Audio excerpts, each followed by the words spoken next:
La propuesta es establecer que estos recursos no reclamados vayan al Fondo de Pensiones para el Bienestar y que se establezca una reserva para que cualquier trabajador o sus beneficiarios que lo reclamen con posterioridad puedan acceder a ellos en cualquier momento.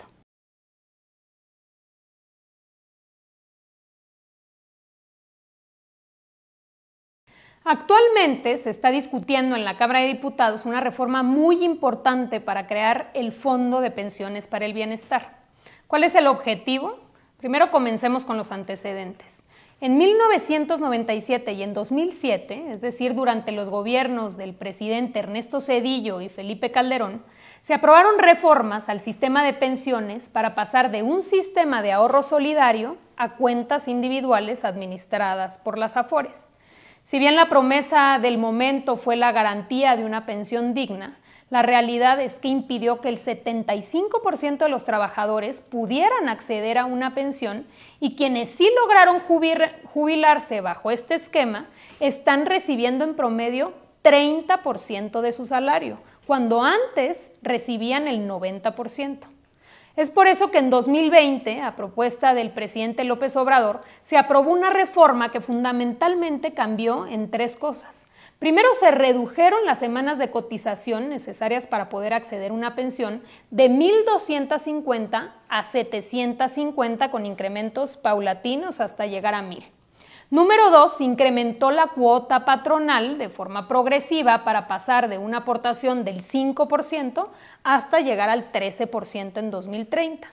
Y número 3, importantísimo, se puso un alto al cobro excesivo de comisiones por las AFORES, reduciéndose a la mitad. Estos cambios están permitiendo y permitirán que los trabajadores se jubilen no con el 30%, sino con el 60% de su salario. Pero aún así es insuficiente. Por ello se está proponiendo crear un fondo solidario para complementar las pensiones de los trabajadores que reciben hasta el salario promedio registrado en el IMSS y así garantizar que se jubilen con el 100% de su salario.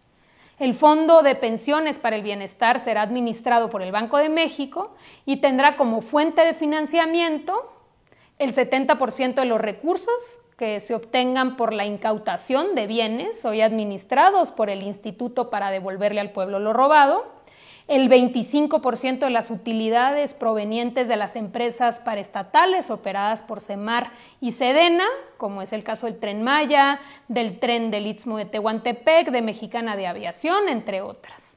Los recursos que se obtengan de la liquidación de Financiera Rural y los recursos de las cuentas no reclamadas a las AFORES. Aquí viene lo bueno. Hoy amanecimos con primeras planas, artículos de opinión que infieren que el gobierno pretende quitarle el dinero a los trabajadores de sus cuentas de ahorro. Nada más falso.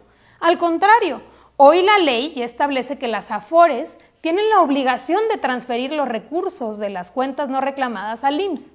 Lo cierto es que no lo hacen y han interpretado esta norma como han querido para beneficiarse de los rendimientos.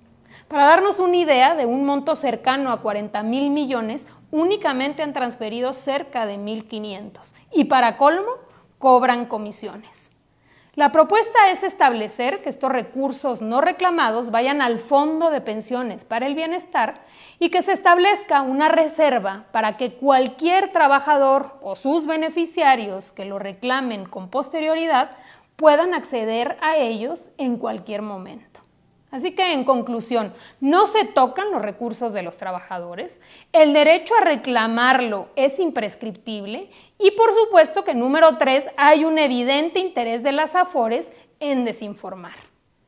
Vamos a esperar la decisión del Congreso, pero ojalá se avance en revertir las reformas neoliberales de Zedillo y de Calderón que tanto daño han causado para garantizar una pensión digna para todas y todos los trabajadores de México. Les mando un abrazo.